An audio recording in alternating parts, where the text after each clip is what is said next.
Good afternoon to you all. Good afternoon. Good afternoon. A warm welcome to our section on accelerating progress, eliminating lead in drinking water. My name is Kwabena Nyako. I'm a professor at Kwame Nkrumah University of Science and Technology in Ghana. And I believe you all agree with me that this topic is very important. And as part of the Global Lead-Free Water campaign, we are working towards lead-free drinking water by 2040. First, I'd like to thank you all for coming. It's important that you are here with us. We're going to look at the national roadmap for lead-free drinking water. And we know the other partners who have shown interest. For example, AMCAO, African Ministerial Conference on Water. They are interested in getting a roadmap to guide the countries. So this afternoon, what we're coming to do is to look at the draft that has been prepared so that we all make our input to help get a refined roadmap that will guide the countries. So I will invite Mike Fisher to give a short presentation to set the stage so that we can work together on this. Thank you. Thank you, Prof. Medase Papa. Oh, thank you. So, unfortunately, our colleagues from UNICEF and WHO were not able to be present for the side event, although they contributed in putting thoughts together and a lot of the work behind this. And so they have graciously allowed me to share a little bit of background on their behalf. So, Prof has given us some of the why. We have a little more of the why here from UNICEF, and a little more about the what can be done at a high level from WHO. And then our colleagues following will talk a little bit more about the how. So just briefly, I think many of us are aware of the serious health effects of lead in drinking water. We know that lead is toxic, and it's particularly harmful to infants and developing fetuses. We know that no safe level of lead exposure has yet been identified, and we know that lead can lead to cardiovascular disease and irreversible lifelong neurodevelopmental and cognitive impairment, as well as a host of other adverse health effects. We know that worldwide, global lead exposure is a serious public health concern, with over 1.5 million deaths per year estimated associated with lead exposure from all sources, millions of lost years of healthy life each year, and a substantive proportion of the global burden of developmental intellectual disability. And it's been estimated that as many as 800 million children worldwide may have elevated blood levels above 5 micrograms per deciliter, which was recently an indicative action level for elevated blood lead. And all that is to say that global lead exposure from all routes is a serious public health concern. We can't ignore any of those exposure routes. Drinking water is an important one. It may not be the biggest, it's certainly not the only, but it's enough that we can't ignore it, and we're not going to get to a lead-free future unless we tackle lead in drinking water. WHO's guidelines for drinking water quality have done a lot of work on thinking about how we can tackle lead in drinking water.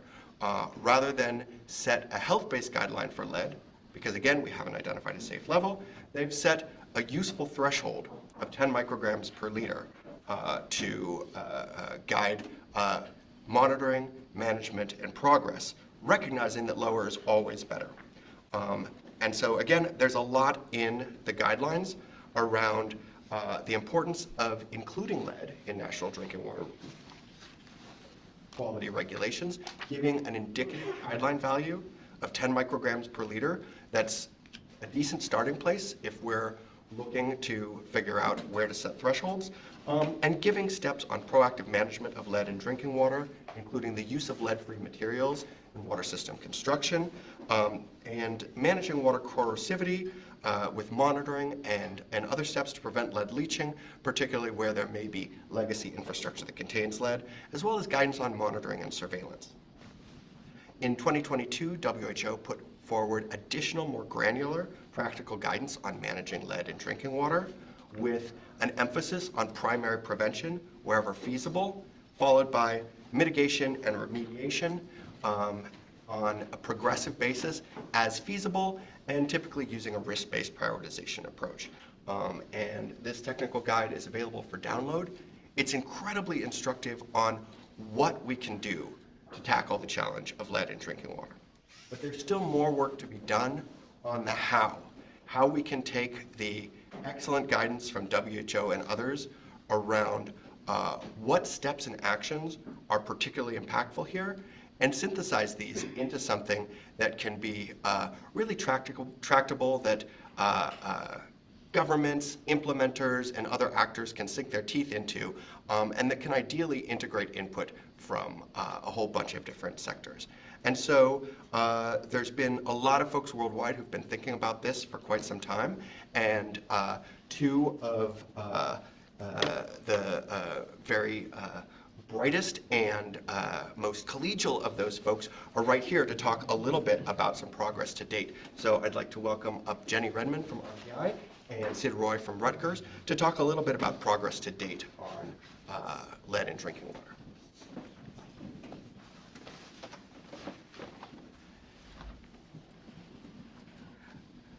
Well, depending on how you want to look at history, we can go back to the 19th century when we made a decision to put lead in our plumbing infrastructure. As a consequence, starting in the late 1860s, 70s, we started putting lead pipes in the ground. We started putting lead and brass as a way of making our plumbing last longer, and get us water into our homes. The only problem, it poisons you. However, for this particular group, real concern about lead started about a decade ago when Harold Faircloth, who is a local Department of Health guy, he reported at this conference actually in 2015 that they were finding concerning levels of lead in wells in Macon County. And 2015, if you remember, is also the year that the Flint, Michigan water crisis broke. So it really put lead on the map for all of us. And while Flint was a wake-up call for high-income countries, for the US specifically, the UNC team did something I think was ingenious. They were about to embark on a 14-country evaluation across the globe, and they decided to put lead and toxic metals as the contaminants they'll include in this massive endeavor. That effort in 2016 and 17 materialized and produced important data, usable data from 3 countries out of the 14, which tells you about the big gap we have in laboratory capacity. But it showed that of 3 countries in West Africa, lead exceedances were there for at least 10% of samples, I believe, for all 3 countries. That led to the formation of an international toxic metals working group. They brought colleagues together from WHO, from UNICEF, implementers like WaterAid, World Vision, folks who work in the private industry manufacturing groups like you'll hear abbreviations like IAPMO, et cetera. This really nice and talented group that could do something about it. And together they contributed to the WHO technical brief that you heard Dr. Fisher talk about, and the launch of the Global Lead-Free Water Pledge in 2023 at the United Nations, which sets 2 very important goals for the global community. Number one, stop the use of lead in all new water infrastructure by 2030, and then put in plans, technical and policy and otherwise, to remediate and make sure that no lead comes out of existing infrastructure by 2040. So that's where Jenny comes in and takes us along the story. Good afternoon. You made it to almost the end of the conference. So the first time I actually came to the UNC Water and Health Conference was in 2016. And I came that year because that was the first time there was a side event on metals and lead. And so previously there had been more of a traditional WASH focus for good reason. There's all of these challenges internationally in providing WASH access, making sure it's microbiologically safe. But there started being this awareness. In 2015, Flint started really getting everybody thinking. Others were thinking about what's happening domestically, what else could be happening internationally. And we also looked at the abstracts that were up to date before Flint broke. And the majority of abstracts were not including metals. And so it really started with understanding we have experts in this field, but there's a lack of data. And without data and research, you can't really convince people that something is a problem, right? And it's especially true for lead because you can't see it, taste it, or smell it. And so we really started being able to pull together experts to show in the studies that were done globally, in other places in Africa, domestically here, really wherever we look for it, we do see it. Now that doesn't mean that it's the same everywhere, and so it's really important to work together with global experts to understand a roadmap where we can pinpoint the two things that Erin is going to be helping us facilitate today, which is that for anything new, the easiest thing to always do is prevent contamination. And so preventing new lead into the system is the best thing we can do for new systems, and there's particular ways to do that we're going to be overviewing. And then the second best thing we can do for all of the existing systems, which takes billions and billions of dollars, you can't just dig everything up and replace it. There's different approaches there to identify risks and mitigate them in a way that it may not actually remove the lead, but you remove exposure to the lead. And so that is possible. And we have been able to show in some of the work that we're doing with RTI that you can mitigate systems without removing all of the lead. Now there is this global groundswell that's really been happening with the Global Lead-Free Water Initiative that has allowed, countries, including the Asian Pacific Economic meeting in 2025, this past summer and the summer before.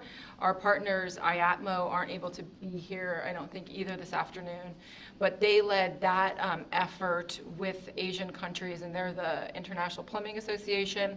So there's both an economic viability perspective where economies at the countrywide level realize the real implications from IQ points lost, global economic reduction of the workforce by lead poisoning happening at a daily basis. So that's happening. World Water Week, there's a lot more happening on lead and integrating chemicals into our understanding of safe water internationally. And so what we're hoping to do today is really get into the nitty-gritty of that so we can really come to an agreement that works across geographies, and it provides a conditional plan where there's shorter term and longer term solutions so that children today aren't lead poisoned tomorrow. And with that, I will let Erin take it away. Erin is a global statesman, water security, safety expert, and a really nice person to help lead us through this process. Thank you. And actually, the really nice person was the nicest thing that I think has been said about me. That's great. Welcome, everybody. It's great to see everybody, and thank you for folks online. It's good to see some familiar faces. Excited to be here back in North Carolina for this session in particular. This is an issue that's near and dear to my heart. As you've heard from the previous speakers, not only is lead a critically important issue to preserving the next generation, but it's one that we can actually act on and do something about. And so it's really a cardinal sin in our world to turn our backs on simple solutions that we can implement that would actually save lives and make people more productive. So that's something that I think we can do here today. One of the things that was just mentioned was some of the meetings that have been happening at APEC and in Stockholm with these regional groupings of countries. And so in APEC, we were working with the East Asia Pacific countries, and in Stockholm, we were working with the African countries.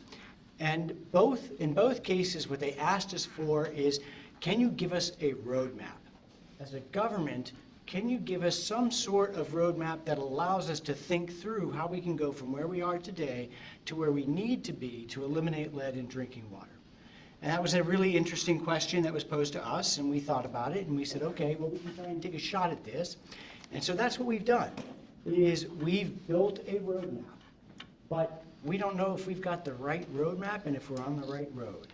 And so that's why you guys are here today, is that we hope to make this a working session where we'd like to preview the roadmap with you. We'd like to get your thoughts and comments on the roadmap and hear from you the things that we need to address in the roadmap that might not be included. And we hope that not only will we get some of your thoughts and ideas today, but even after today, as you're thinking about this on the way home, thinking about this next week, that you continue to provide us some input and ideas about how we can build this out and improve it. The idea is that we, in fact, we are due to give back to the Asian Pacific countries a copy of this roadmap in December. And so it'll go back to them, and that will form the basis of discussions with those governments at the next APEC summit, how we can work with them to strengthen what they do. So that's a wonderful outcome. On the second half, we are hoping to get this roadmap integrated into the Africa Water Strategy, which was just passed the end of last month. And so our hope is that we can integrate these goals, targets, indicators, thoughts, and ideas into those structures, and then we end up with a lot more countries now working towards a lead-free future.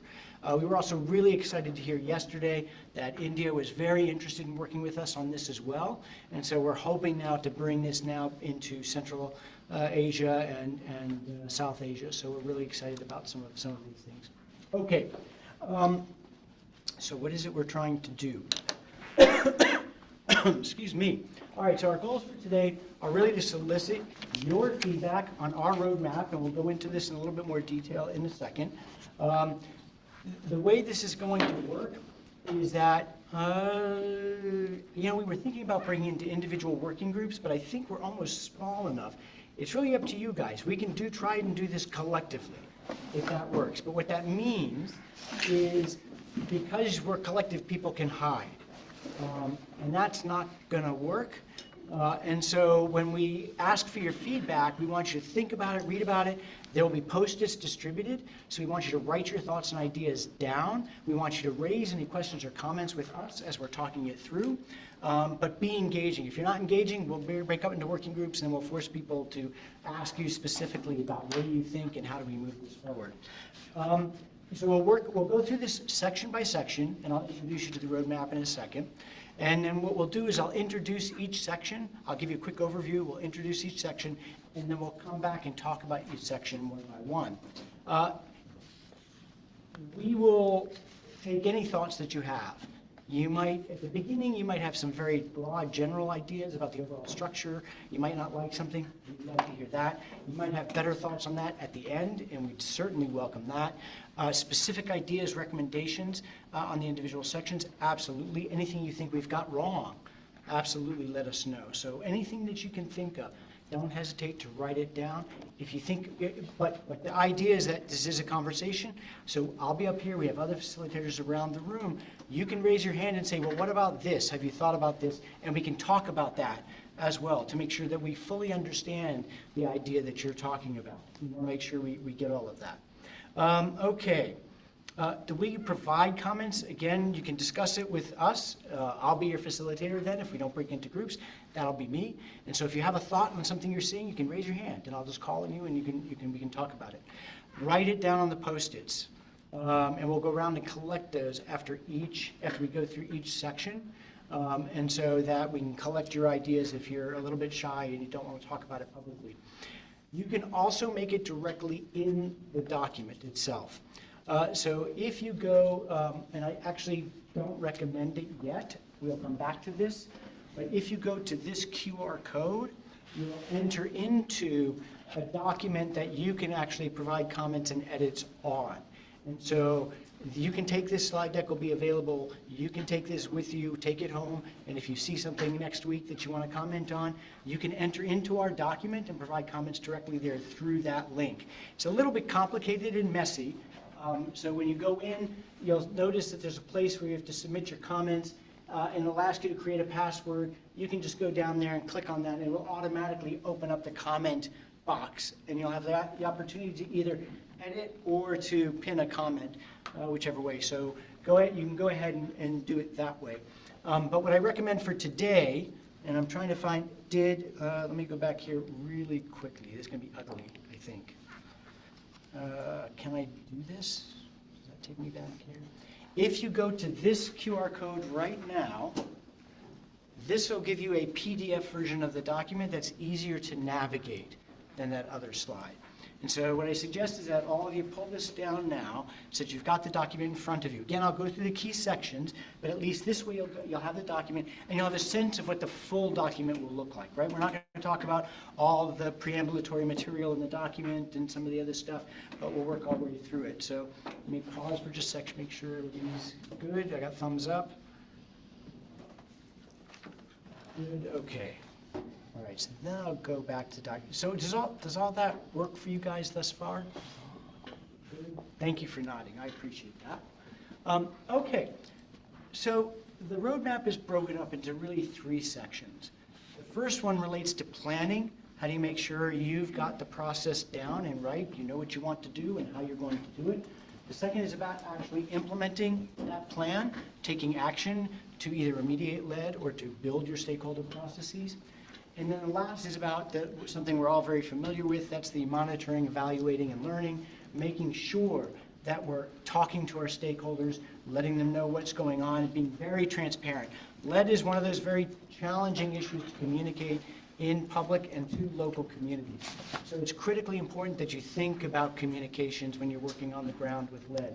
You don't want to go into a community, test for lead, without having talked to the community first, and you want to make sure you've already have your plan for what you're going to say if you find lead. Because as soon as you test and they know you're testing for lead, they're going to want to know what the results are, and as soon as you get the results, you better have an answer for what happens next. Because if you don't, that can lead to significant challenges for you on the ground, right? So this idea of making sure that you're informing the people that you're working with on a regular basis is critical to sustaining the work that you're doing. So it's these 3 phases, and within those 3 phases, we have 6 elements. The first element is about managing and mobilizing stakeholders, and I'll come back to a little bit about what that specifically is in a minute. The second one is collecting, assessing data so that you can understand the scope and the magnitude of the problem that you might be facing in your specific context. The third is about strengthening the policy and regulatory environment. What you'll see as we go through this process is that good regulations are critical to making sure that all the stakeholders know what goals and objectives they're trying to meet in terms of the infrastructure, in terms of the water quality, and that's an important step, and we'll go through that one in detail as well. The next element is around prevention and remediation. Okay, let's say you've now got standards, you've got these things in place. What are the actual specific things that need to happen to prevent exposures and to remediate existing exposures? And so we're going to talk a little bit about that. Then all of these things require that you have the capability to be able to carry them out. Laboratories need the capacity, both in terms of the equipment that they have on site, as well as standardized protocols for testing for lead and being able to analyze and communicate that data. Lead's tricky, right? You guys, I think most of you are familiar with lead. Comes in both in solution, but also as a particulate. And so how you collect and sample for lead is important. How you test for lead is important.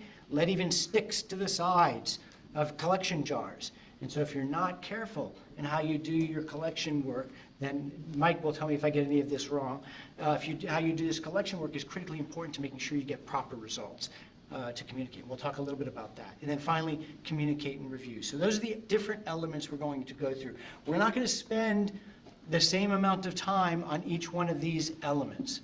Because I think the first and the last elements are pretty self-explanatory, so I'll put it up and just give you a couple minutes, but then we're going to spend the bulk of our time on these 4 elements right here in the middle, because that's where I think we can get the greatest contributions from all of you. Does that work? And is that, I don't know if the people online can give me a signal or anything. Is Timothy in our room?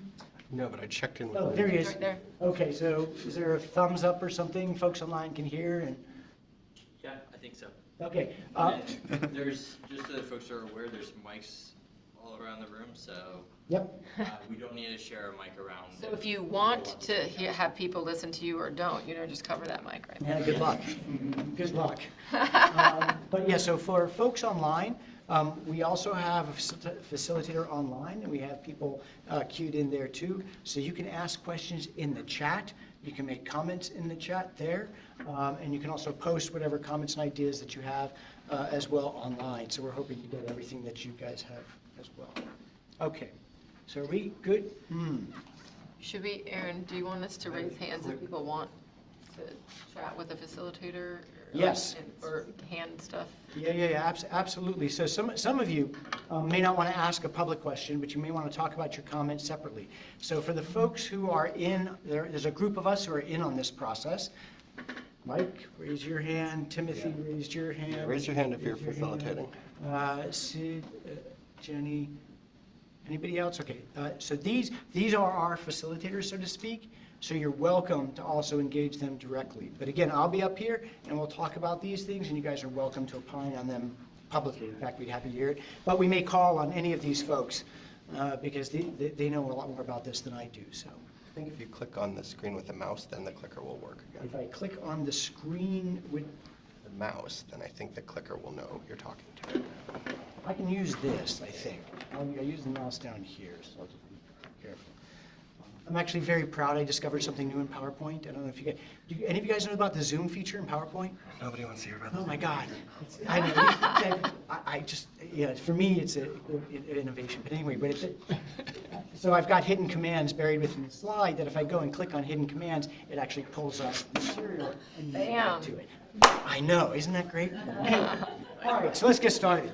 This is the first mobilize and manage stakeholders, and this is our objective. So I'm going to give you a minute. I'm going to break a cardinal rule of mine, which I never read what I've written on a slide, and I hate words on slides, but I wanted to put it up here so you guys could see it. But the objective of this particular element is that we want to make sure that there's an intergovernmental process for working across the different agencies and departments within the government, but also with external stakeholders on this. It's critically important at the very beginning that there's some sort of mechanism for the agencies to talk to each other about what their roles and responsibilities are, to make sure they've got the right set of roles and responsibilities, to make sure that they're all acting in concert with each other. You'll be amazed that, different agencies are involved when it comes to setting regulations, when it comes to enforcing import and export regulations, then are dealing with water quality. But they all need to be involved to make this process work.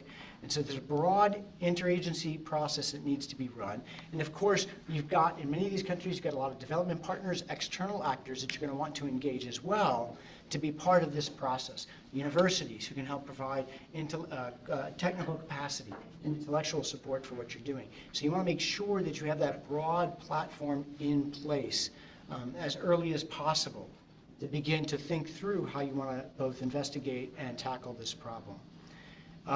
The suggestion, that's the objective, and the action is that you establish that group, and that group really focus on developing to reviewing these, both not only how these different agencies and their roles and responsibilities work, but to lead that process of developing the strategy and taking it forward. So this is a reasonably straightforward one. I'll stop here for a second, but I'm wondering if anybody thinks that we're missing anything critical in this first step in terms of how we engage, work with, manage the process. This is really the first, and this can be a hard one, right, for governments. Which agency, which department, which ministry leads this process? Right? That can be tricky. Is it the water ministry? Is it the ministry, the standards? Yeah, thank you. In the context of Ethiopia and in the case of our sector policies, this time around, regardless of lead, but the general water quality for domestic consumption purpose or any other purpose, the water quality is the one which is mandated to the Ministry of Water and Energy. just to our ministry, but also the Ministry of Health do have a stake in it. Correct. Because they are responsible for public health. And for any pandemic or any incident that's going to happen as a result of unsafe water supply consumption, be it for domestic consumption or cattle trough or any other purpose, the Ministry of Water will have an intervention on that aspect. So basically, in our case, the Ministry of Water is the one in charge of water quality, safe, drinkable, potable water supply for communities. My question, in this context is my concern. Very recently in Ethiopia we had different learning and sharing platforms nationally at federal level, and I remember in 2-3 sessions there has been an agenda on lead, and people were getting confused. Lead? A problem? And our thoughts has been issues related to the high concentration of fluoride and E. coli or iron or something else. And lead is now becoming a new agenda, another threat of water quality. And to my knowledge, I don't know how it works, but for those countries which do not have a little bit detailed knowledge and concept about it, we need to have a small group of technocrats who are to work around a desk review and came up with a very substantive framed concept to have mutual understanding, and for that group to flag the agenda into the attention of a small group of government officials who are the policymakers, who are ministers, and who are political leaders, to agree on the agenda before they dive into the external stakeholders or any other consultative processes. This is my suggestion in the context of Ethiopia, and I don't know how it works for the other side of the world. Thank you. No, I appreciate those comments, and there's a couple of things in there that I think we have to take to heart. The first is that in many countries, it may be that the agency or department that leads this is the one leading a national effort to eradicate lead writ large, right? There are multiple exposure routes to lead, and many governments are working to eliminate lead in soil, in air, in food, in toys, in paint, and many other things. And so I think this idea of, one, making sure that this effort is embedded or working closely with those other partners as part of a broader effort within a country to deal with lead risk and lead exposure risk. I think that's important. The same is also true, I think, if I understand what you're saying as well, on the water side, which is many of the places we're working experience multiple water risks. And I think we would argue that you want to take a risk-based approach to improving the safety of your water supplies, and that the preventative steps that we're talking about here, I think, are a simple step to progressively improving the quality of those water supplies, and are not necessarily actions that are remediative along the same lines of, let's say, other types of pathogenic exposure. And so I think these things can go side by side. And here we're really talking about prevention. And I think we have to make that case really strongly. So I appreciate that point. That's a good one. Any other thoughts or comments on this section? So my point is, I've been in some of those interagency working group for a while, participating in a few of them in the federal government in Brazil. And my experience tells me that these things only goes on if you give the leading role for a strongest ministry or at the highest level of the government, because everyone has one agenda to push. So each one is going to push to their own agenda. And if there's not, for example, if my case, if it was my agents pushing, others would not care. But if it's go to the presidential policy pushing the agenda, things would move forward. So it needs a commitment at the highest or strongest ministry or department to make this happen sometimes. That's my point. Perfect. I appreciate that. That's actually a great, one of the reasons why we want to link it to this lead pledge. If we can get governments to make that public commitment within the UN process, then we feel we might have that political push, but it's a very good point. Aaron, I wonder, so the first part is listed as engage on the roadmap, and we say mobilize and manage. but maybe predicating verb, which is to understand the countrywide governmental structure and who the power players are and who actually has enough passion to help bring things through would then get to the establishing part so that we have that activation energy. Oh, I love that idea. For those of you, again, you've got Post-its. I think everybody's got some Post-its somewhere within reach, hopefully. We'll throw a few more around. But just write down, this is element 1, so just write down 1 on the top of it, and you can collect your Post-its with you guys on your table. Any ideas that you guys have? And Aaron, I'll just call attention to some of that sort of prefatory language that's in the draft roadmap, even though it's not in these particular objectives, which is one of the big prefaces is that this whole process really needs to center national sovereignty, right? That government needs to be in the driver's seat. Nobody's telling government what to do. Conversely, if we all work together and get this right, it has the potential to be enabling, where it aligns with what governments want. And so I think that's implicit here, that government's in the driver's seat, and a roadmap may be very helpful for folks who want to make progress faster. Is that fair? Yeah, that's correct. I think we do have to certainly, if you looked at the document and you're going through it, you'll see we have some guiding principles, and certainly ensuring government sovereignty and decision-making is the first among them. That's critical. Okay. All right, the second element, that Zoom feature, you see that?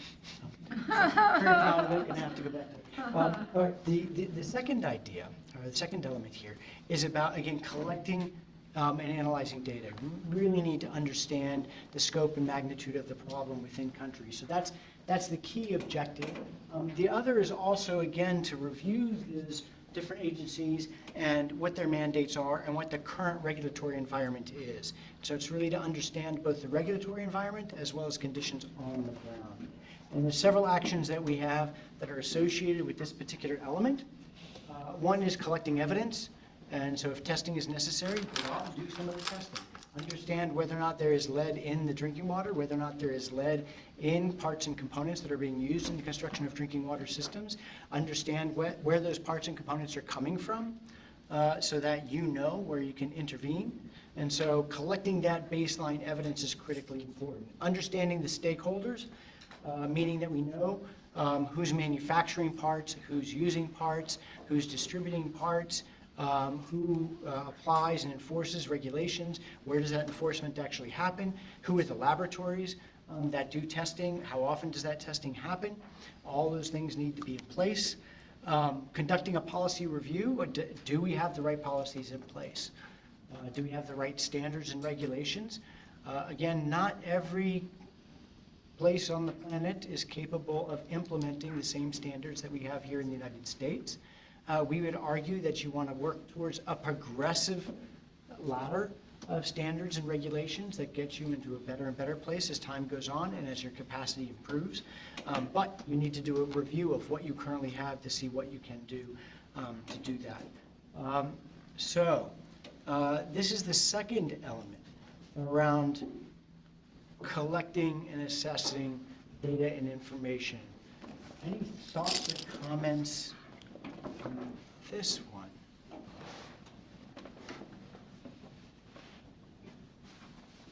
It seems to me that even though you do have this disparity among, capabilities and capacity for sampling and analysis, maybe look for some kind of a certification program at different tiers.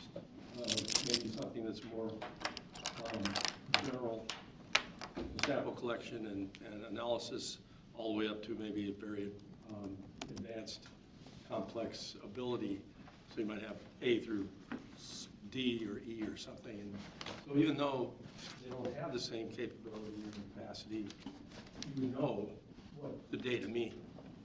So you say, okay, this was a B laboratory that was able to do this, so I have a certain amount of uncertainty associated with a B lab that I wouldn't have with a D lab, for example. So you don't just throw out or you don't just accept, without thinking about, we do want them to collect the data, but we do want to have some kind of metadata associated with those data. Yeah, that's a great point. I mean, the QA, laboratory QA/QC is important, and how do we actually communicate laboratory capabilities in a way that's user-friendly, so to speak? You said it better than I did. No. That's the diplomat in me. It hasn't been completely torn away. Yeah, so I think one thing that I would consider is to assess the cost of inaction. So if it's not being done, if lead is not being removed, what would be the cost of that? There will be some health concerns, obviously, but if you can put the value to that, a dollar amount on that inaction, I think that probably will give these stakeholders, I would say, an estimated return on investment. Yeah, that's a great point, right? Because we need that to make the political arguments and sustain political will and commitment. And so I think, and that ties to the idea of, and it's something that I know both Sid and Mike have been thinking quite a lot about, is not just collecting lead data, but blood lead level data. Understanding what children are really being exposed to and being able to then quantify those impacts. So that's a really good point. We need to make sure we've got that. I'm just seeing the word magnitude and thinking about the homework that I actually done last week. I'm an MPH student in environmental health sciences, so I have a course on climate change. So for the homework, we have to do this website for the vulnerability index, and there were beautiful maps done by ArcGIS, by Esri, the company. So they actually understand about the community, for example, New Jersey,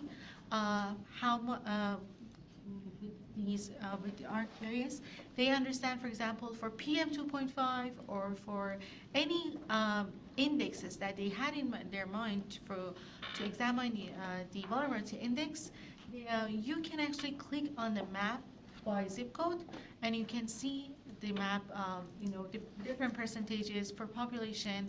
So you mentioned both lead in wells and both lead in blood. So if there would be a map, we can figure out basically which area, mostly by zip code, is the most at risk. I think that would be a good approach for understanding the scope and the magnitude. Yep. No, certainly mapping lead levels, blood lead levels is important. Maybe not so much for water reasons, though, and I'll look at Sid and Mike on this one just in case. In part because we haven't found a geographic association with lead exposure in drinking water. It's almost universal when you look across all the countries that we've looked at, that these systems are producing lead in drinking water rather than geogenic sources.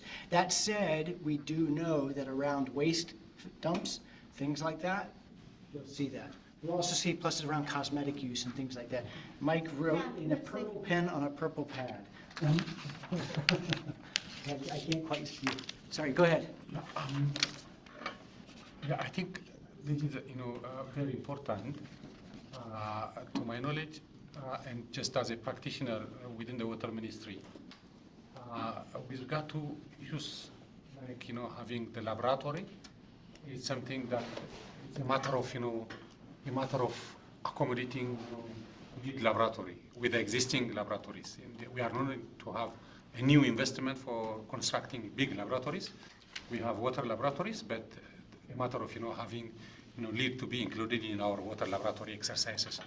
On policy reviews, institutional setup, and workforce capacity or skilled labor, I think it all depends on where we are exactly.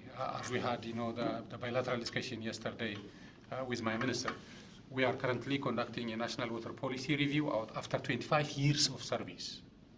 And most of, the countries are currently conducting a policy review just because of the climate change effect and aggressively, and adversely affecting the water supply system. So many of the, developing countries are currently reviewing their national policy, water policy. So I think this is a good opportunity to have, this agenda to be embedded into that aspect and to be addressed. But the point I want to mention, and want to hear is about how, in this area, I think it's fair enough for us to have the academia to be on board. So the learning and research institutes together with the practitioners to be with us so that they are able to come up with very tangible evidence which will really inform policymakers at national level or at any central government level. So good to have the academia for them to be able to substantiate the exercise and came up with a well-framed analytical reports for informed decision-making processes. That's great. In fact, we would envision this process being carried out by that interagency working group.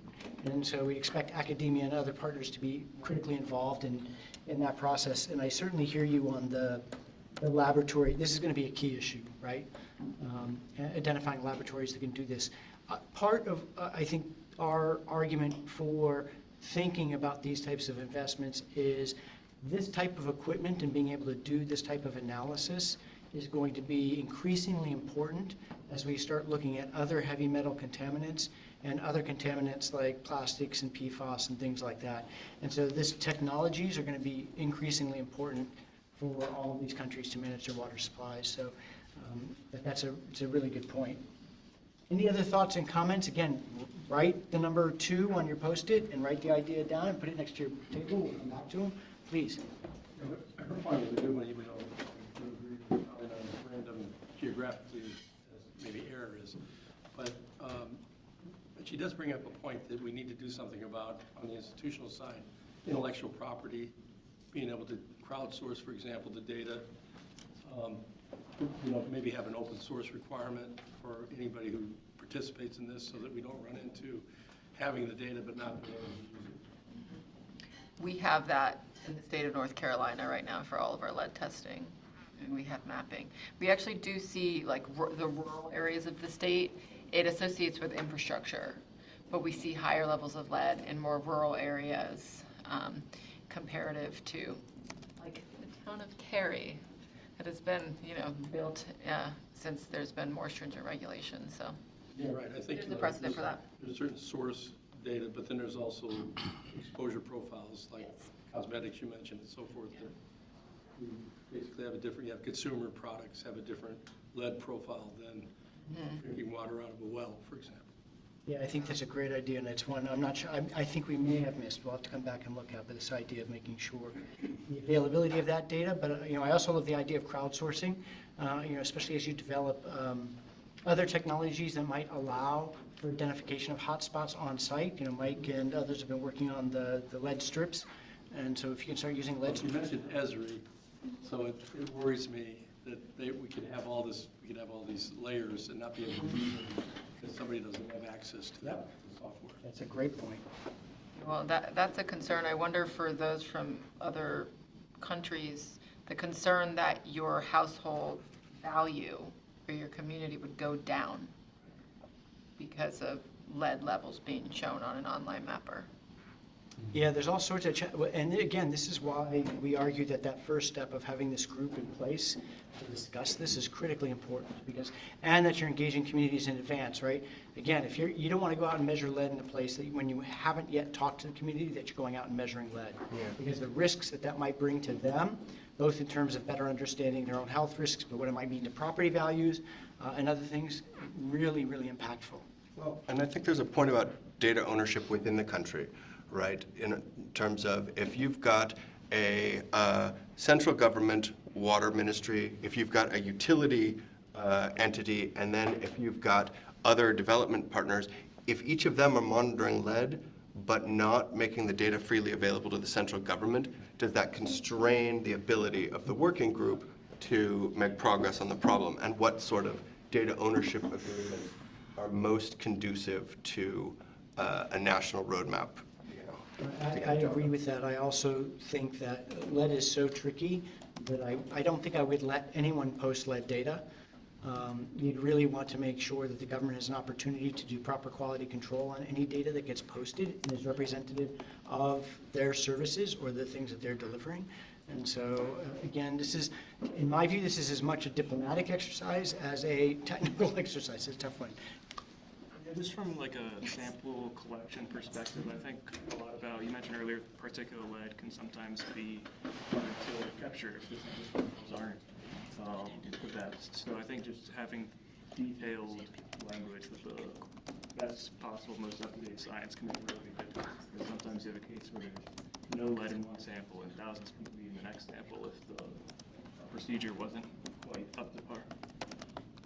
Yeah, I think I love this idea that we need technical guides that would establish kind of standard understanding and protocols around some of these things. I think that's a great suggestion. Okay. Again, if we've missed you, Prima, please. Yeah, you mentioned that most of this lead is not geogenic, so most of it is coming from the parts that we use to construct water systems. I'm familiar with your study in West Africa. And so what are we having in this that we are going to be addressing standards like ISO standards, country standards, and making sure that the right parts are used to construct systems rather than waiting for it to be imparted into groundwater, and then we are talking about labs. So I work a lot around standards and also developing for your partner. That's exactly right. And you are using XRF and all that. And all your work in West Africa indicates that it's from on parts. So in this work that you are doing, I don't know whether it's somewhere because I haven't followed your presentation carefully, whether you have that. But I think that's the most important part. Nope, I think we're heading right into the next two, and that's exactly where we'll get it. You're exactly right. Again, if we've missed you, if you've got an idea, put number 2 on your Post-it, write it down, just leave it next to you. We'll go around and collect them. Or shall we even slap some of them up on those big pieces of paper? But I think people aren't going to get up and climb over, is my fear. I can walk around. I'm also putting it, you can put it directly into that PDF. You as well, can. if you prefer. Yes, I like this one. You did mention that as part of the scope and the magnitude, we check lead levels in drinking water, also check the blood samples.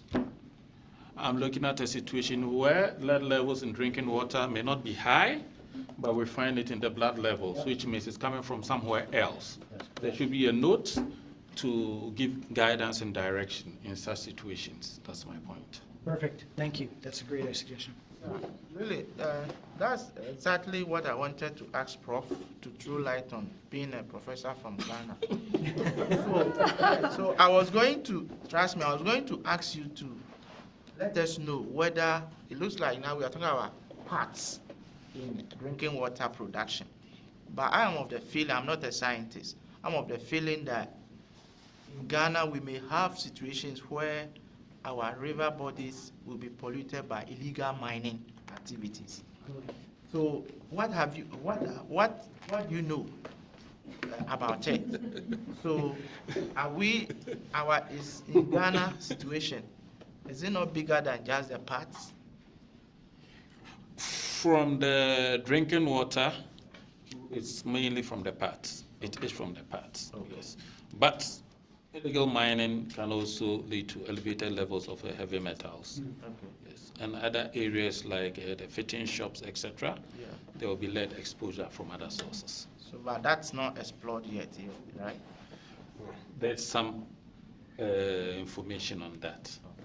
You know, it is happening in some countries. You know, for example, I know we know this in Ghana, but looking at surface and groundwater as well, and periodic monitoring of surface and groundwater in the intergovernmental working group that we have in Ghana, there are representatives from the agencies that look at surface and groundwater.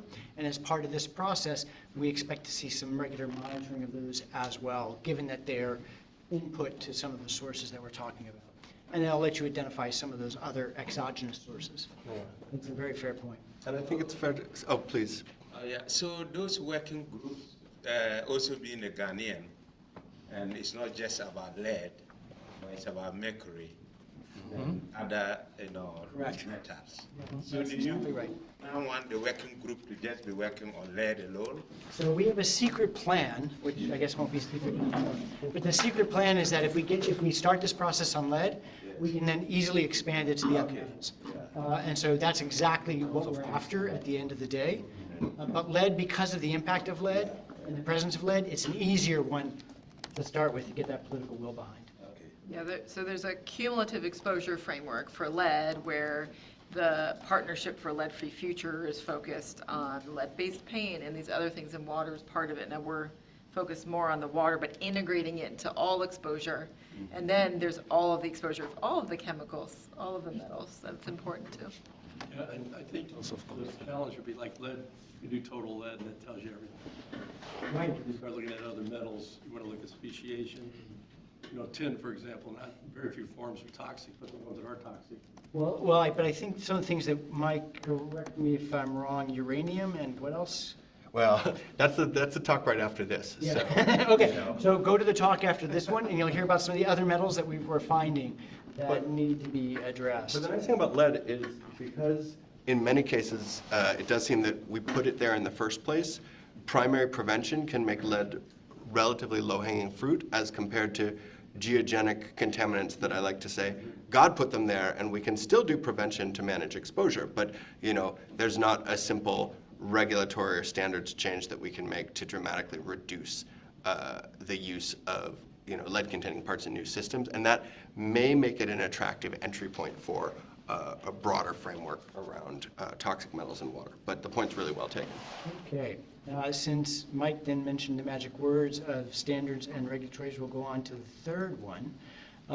And here what we're talking about, there's a series of objectives, of course, that all relate to regulating lead in parts and components. As Brahma suggests, we need to use safe components in the construction of water supply systems. We need to ensure that they're safe to use, and we need to monitor water quality. So there's a whole number of objectives that fit under this one in terms of standards and regulations. And again, they mostly go towards addressing material standards as well as drinking water standards.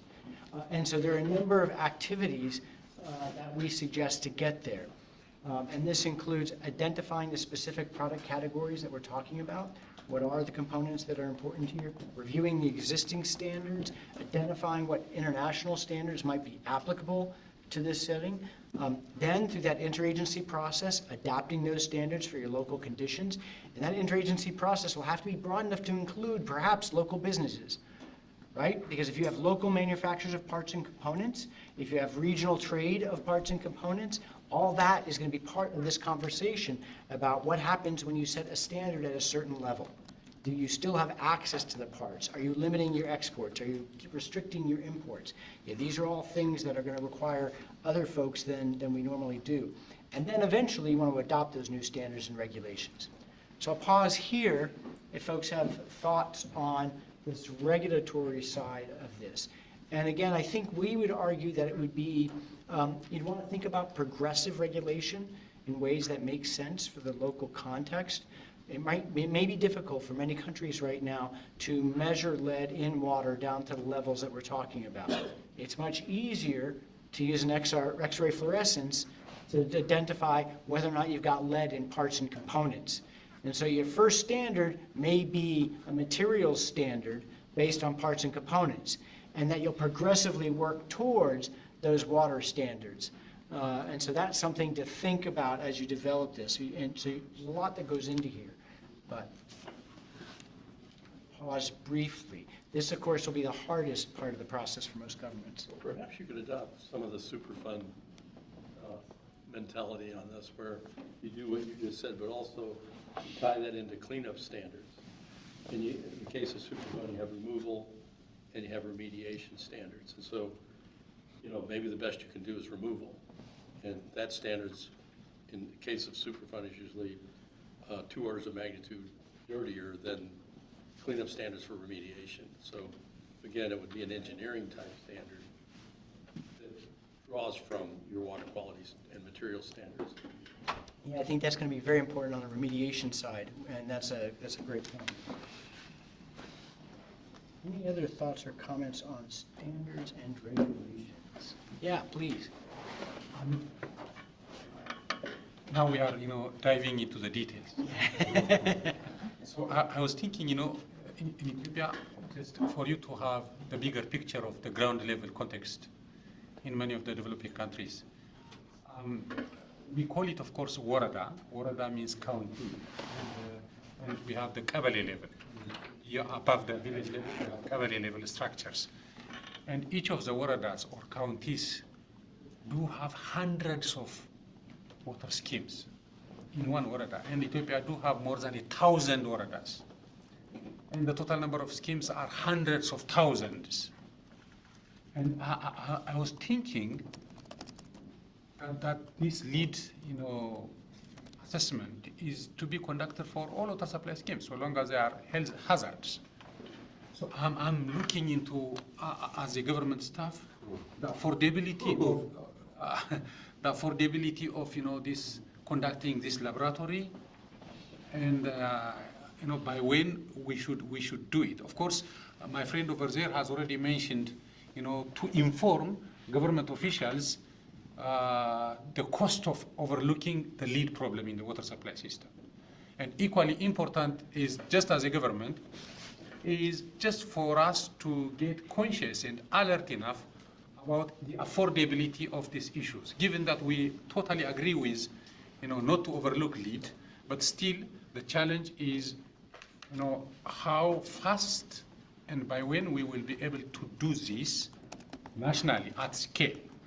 And for developing strategies, roadmaps, and policies or legal frameworks, that's not a big deal. And we are lucky enough that as Ethiopia, we will be doing it. But taking into account this as the global agenda for many other African countries and beyond, I think the issue of affording this issue should be in the mind of the lead team for this exercise. And good to have that picture in mind for leaders not to get demotivated and discouraged, given the magnitude of the tasks that we are going to conduct. It's a really good point. No, I appreciate that. I think our general approach right now is that the standards are actually the best way to get at that. In some respects, what we're hoping to do is change the procurement practices of the people who are building these systems. Not that you have to go out to each individual system, but those that are building those systems, when they put together their bid for materials, they have built into that the standard that the government's created.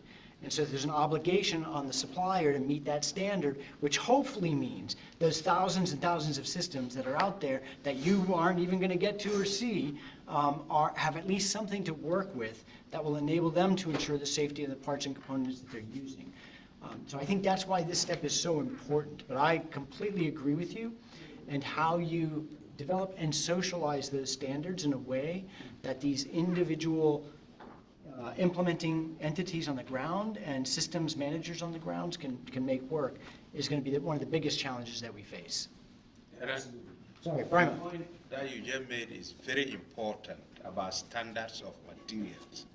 I think in most developing countries, we are moving towards understanding water quality standards or guidelines, but the standards for materials that we use to construct, we need awareness creation. We need to even have the standards organizations in those countries. The observation is that it's building code and civil engineering, and my professor, Ghanaian friend here, is aware of this. So I've done a lot of work around this area, and there's no awareness around it. You just go to the market and pick materials, and that is it. And it impacts all these trace metals into the water. So I think with this process, the point that you just made about that is very, very important, about the awareness creation of standards. Yeah, I think, and there's a lot of material coming into developing countries, and nobody is checking them. Well, and I think that's critical. In many of these countries, if we can begin to both certify that parts and components actually conform to the standards that are created, then these people can make simple decisions, right? They can go to the market, they can see the right stamps on it, they know who the right providers are, and because of that, they're in a better position to go ahead and make sure that they're using safe components. So I completely agree with you, and these are things we have to think about, given the scope and magnitude of suppliers in the reach. Please. So that brings me to the issue of, yeah, I always say I'm not a scientist, so I'm interested in the implementation side. When you guys create the data, I'm interested in implementing it. So for instance, in our communities where people have to be informed about even the risk. So for example, we have what we call the Water Quality Assurance Fund, where people can access a fund to test their water. But here comes the situation where the Ghana Water Company lab that is supposed to test will test, and the value that they will find perhaps is within their standard. Meanwhile, it is below or above the international standard. So that is where when the people are aware, then they can advocate and fight to get better quality.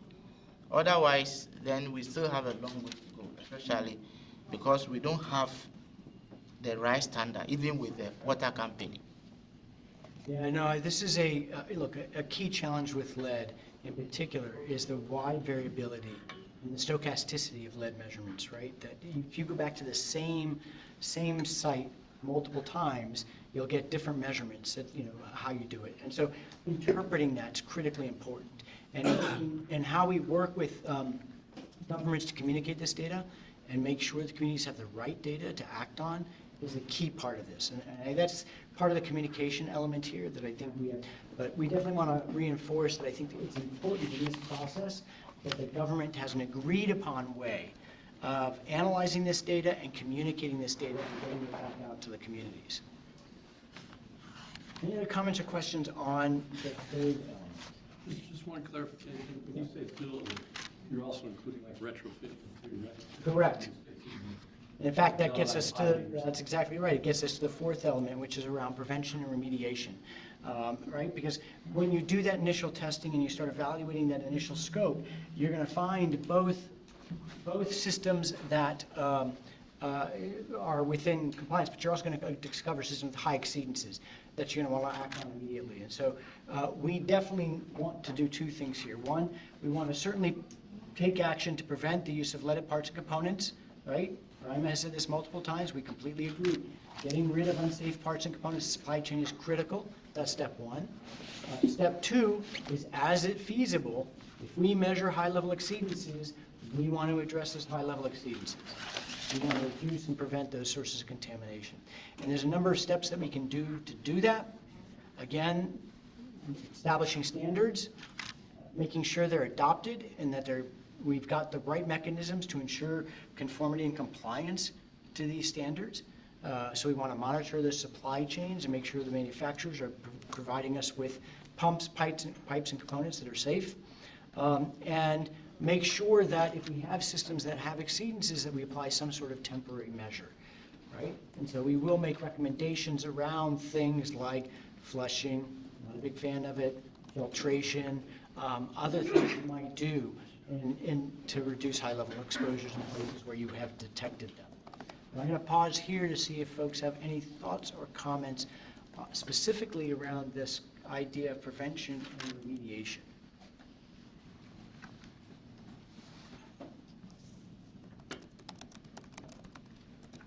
And again, from our perspective, that prevention step is about getting good standards and regulations in place, making sure they're implemented and enforced the right way. Remediation is a wide suite of different things you might be able to do. That's up the road here, about 8 miles Yeah. to the north. North Carolina Central University has a partnership program, PEACH, I forget what it stands for, but they did exactly that for lead and paint and residential exposures, which I think you can take a lot of those lessons that they've learned and apply it to drinking water. Great. Thanks for the suggestion. And way up. Host, are we up Hi, I'm from the Flint, Michigan area, so Flint water crisis, so kind of saw that entire progression of it. But I'm curious, where do you see the role of both governments and nonprofits in, or is it just the responsibility of the end user for those temporary measures? That's a good question. I think that's going to have to be a discussion by the government itself. Obviously, my own view is that if you have an entity that's responsible for providing those services, then it's incumbent upon them to address any high-level exceedances that you find. But we know there's a lot of ad hoc systems in the situations that we're talking about. And so the communities themselves may have to be empowered to take action on their own.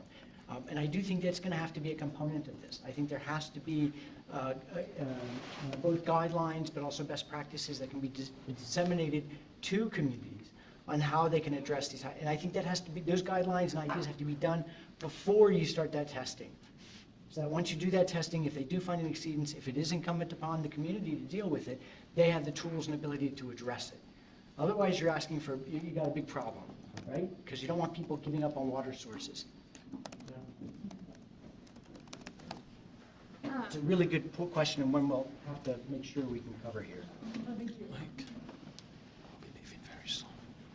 Yeah, I just wonder how important it is to bring in like the manufacturers and the distributors of these products, versus the end users and government officials, like bringing them into the conversation too about educating about the health effects of using these lead-based products and bringing them into that part of the conversation as well. Yeah, it's a great point. I know we've given a lot of thought to that. On the interagency, the International Working Group on Toxic Metals, we have some of those manufacturers who are part of the group who are now looking at, how do they build a Mark II pump that doesn't have any lead in it, right? And so certainly working with the manufacturers of Afrodev and Mark pumps is key, but also pipe distributors. We had a conversation yesterday with the Secretary from India about how we might be able to better engage manufacturers in India and suppliers in India about their standards and what they're producing and how they report that so that we can improve supply chains globally. So I think this is a critical part of what the global effort has to be. It's a great point. Yeah, sorry, I'm coming up, in each point. In case I'm taking time, I'm sorry for that. But no, you're good. Still in here, usually from our practical experience, whichever policies or strategies or legal frameworks you came up with, one of the very critical missing link we are losing is the issue of popularization and advocating new policies coming in or the new regulatory practices or frameworks. So I think it's good to take note of properly advocating and popularizing these new regulatory practices in the water sector. It's not only for the public, but also for manufacturers, for contractors, suppliers, consultants, utilities, whoever the stakeholders are. And I think we have, most of the time, we have policies, and very surprisingly, those staffs within the ministry didn't know what the policy says. Right. And we are talking about water policy and water policy. And I think that's a very critical issue related to the issue of good governance in applying new policies and regulatory practices. So we should be very conscious of doing the most appropriate advocacy works in doing so. I think that's exactly right.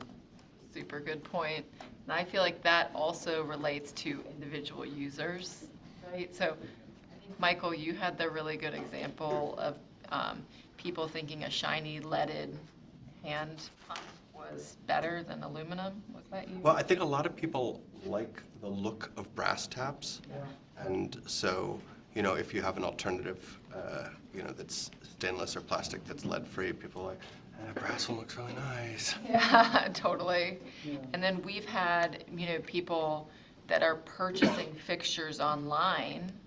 They think they're doing the right thing. They're getting a new fixture. It looks nice. We had one of the worst childhood blood lead poisoning cases in North Carolina. Was in an infant, and the father went out of his way to buy a new fixture. And that fixture was from, a place that you could right now buy it, and it was very high lead. And it only came out because there was a 1-year well child check. So it's like awareness both at the governance level and then at the individual level that you have to be careful what you buy. Yep. I mean, this is a key component of our last step, so that's a really good thought and something we need to keep track of. Yeah, and I hope you'll intervene at each of these, because you're thinking about the pain points of governments actually trying to put this into practice, which is exactly what we need, because we could sit for 100 years and we wouldn't think of the things that folks who work for a living encounter on a daily basis. Exactly. And so we do need, look, both these are incredibly rich areas, right? There's a lot buried in here, and so do look at the document, give it some thought, and do tell us what you think even after you walk out of here. I mean, this is very dense, and so, Tom, it's good to see you. You were skipping out.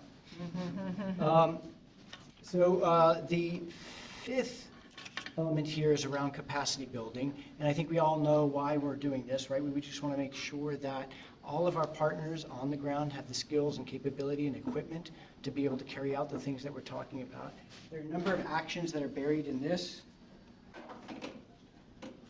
Thank you, Timothy. There are a number of actions that we're thinking about doing. Certainly training on lead science, understanding, again, the complexities of dealing with lead, how you do field testing and sampling, how you manage communications and that engagement process with local communities and stakeholders.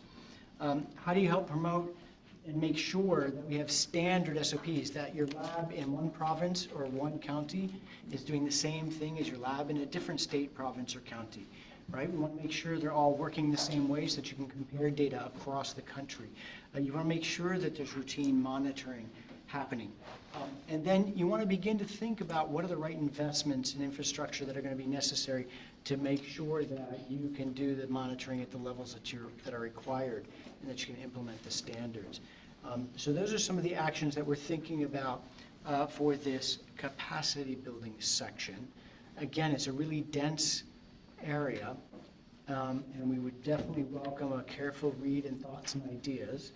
But any thoughts, comments that folks want to raise here? Please, Carlos.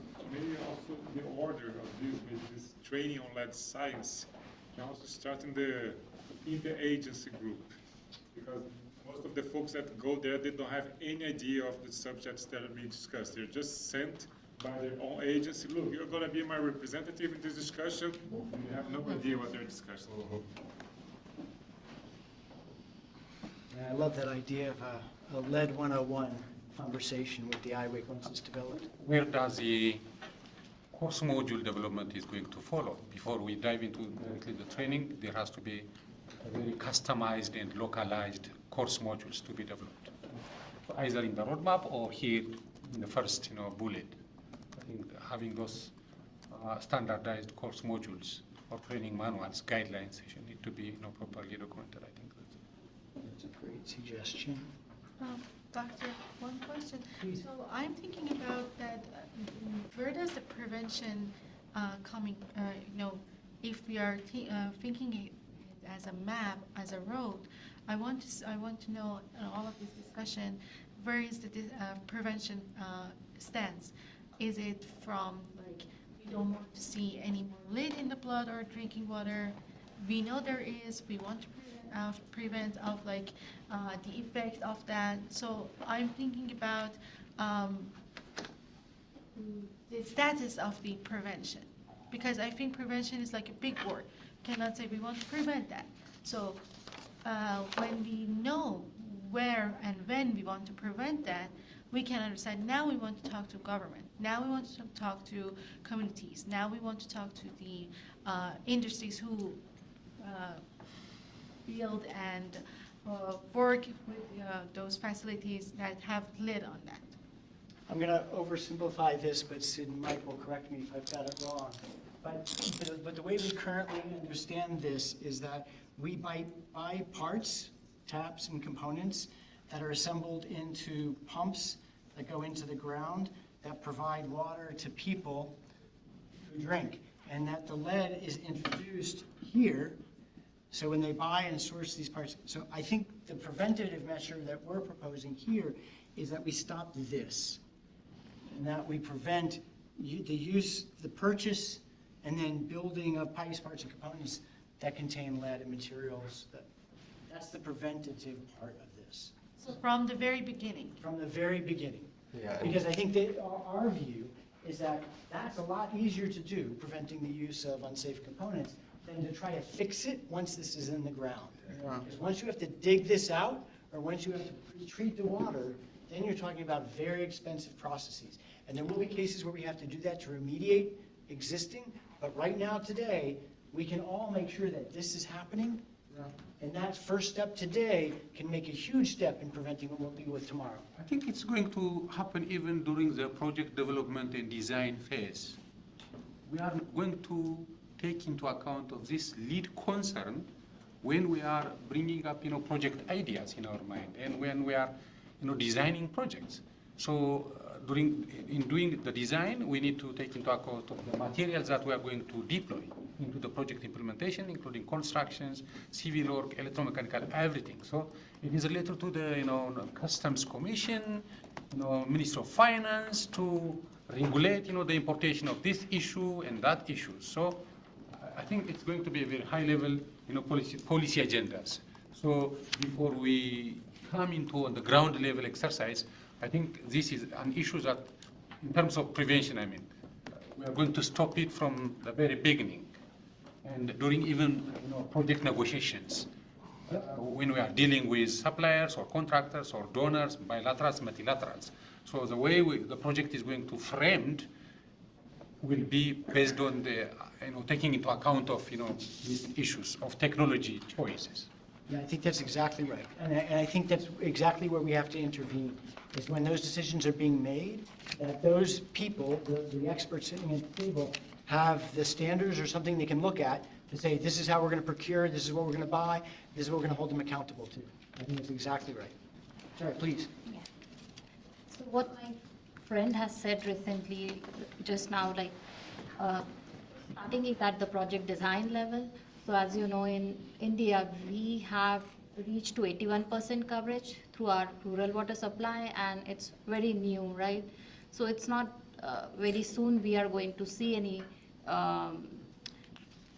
changes in that. I mean, to rehabilitation or something like that. Pipes are already lead, and it will take some time if we want to change or repair or anything, right? So in that case, don't you think the prevention is a contextual thing, like if that is done, so at this level, it is more at the user end level there. And then maybe few years later, it could be like if there is some restoration work is happening or something, means that can be done at this level, but that will be more useful in later years. But at this point, I think it's more at the user end level that we have to bring that awareness to prevent that in water. Yeah, that's a really interesting point that I don't think we've talked about at length, which is who bears the responsibility for remediation efforts in different contexts and different settings. The prevention one, I think you're right. I think that one we can figure out. The remediation one is going to be a little bit tricky. And who bears that responsibility and what the different approaches are.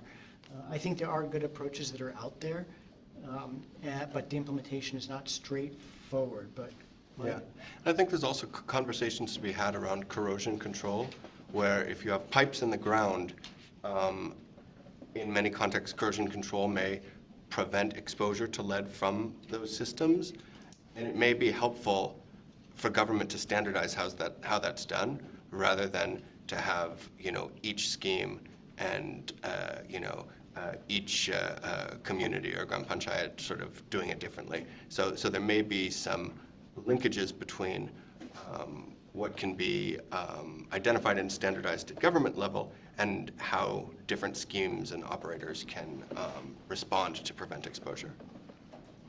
I also think that the U.S. is currently going through a good example of this, where, you could keep kicking the can because you can't do it all, but instead that's actually why we're doing this roadmap, because there's shorter term solutions for helping to reduce exposure, and then you have these longer term solutions. So in the U.S., there's a national plan to try to reduce lead levels in child-occupied facilities, and those are not higher cost things where you're ripping things out.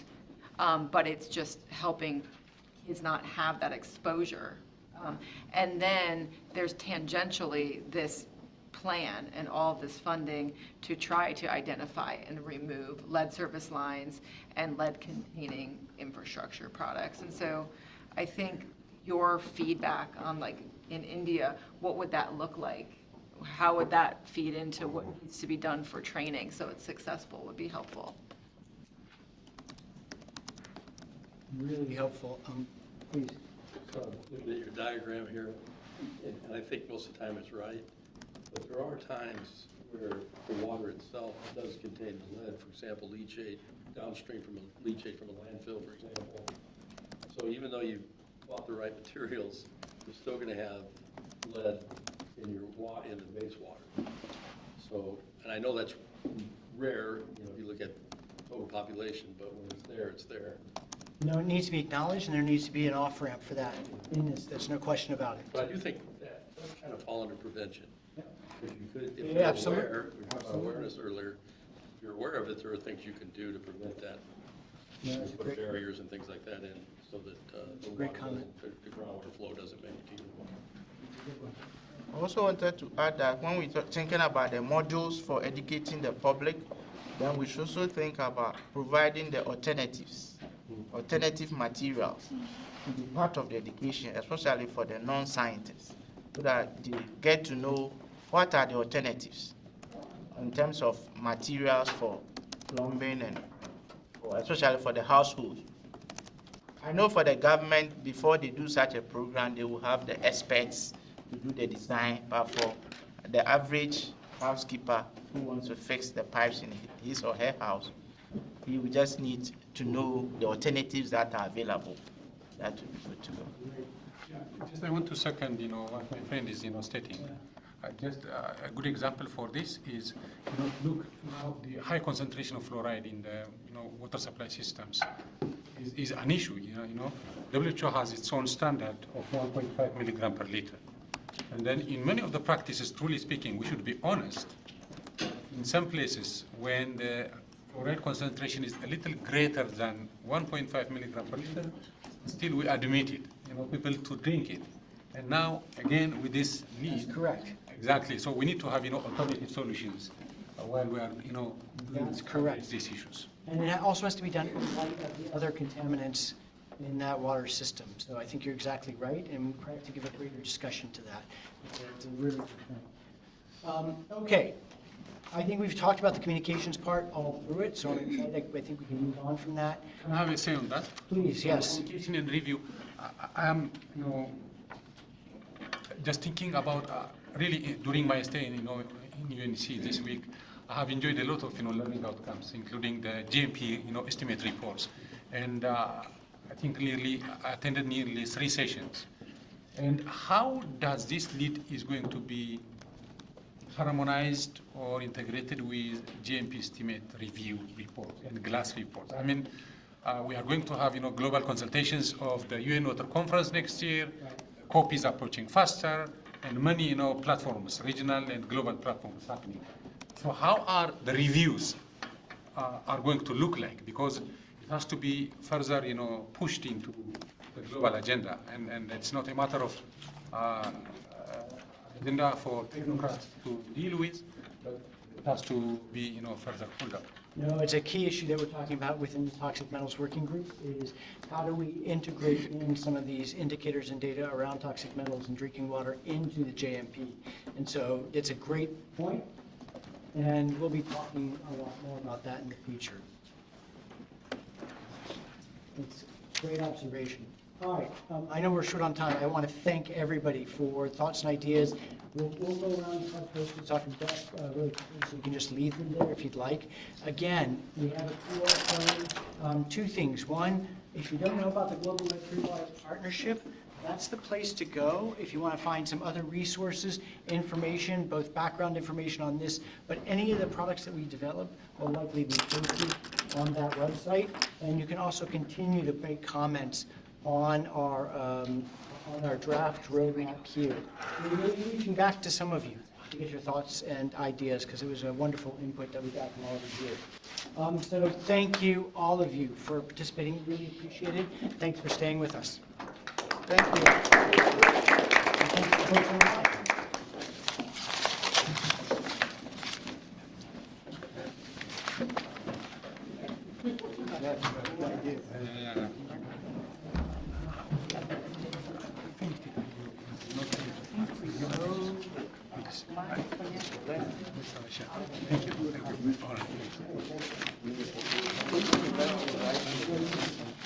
Writing is so awful.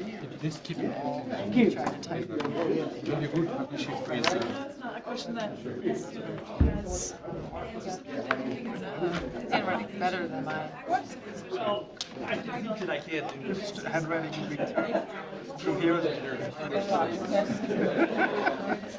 He's starting to just had to write with my left hand for a bunch of time. Just presenting the That actually, handwriting is better with my left hand, which is not dominant because you write. Yeah, most of my colleagues, I mean, I know, It was very nice. I'll find you in the post. she's still there. She was there. I actually, I will see you there. how can we You know, since it's it's gonna actually, the panel Sturgeopolis. Yeah, very, very nice. I think you gave me a lot of ideas. Do you work with your panel Sturgeopolis? Reach people in different areas. Yes. Yeah. Yeah, any competition. Never. Amazing. No rest for the wicked.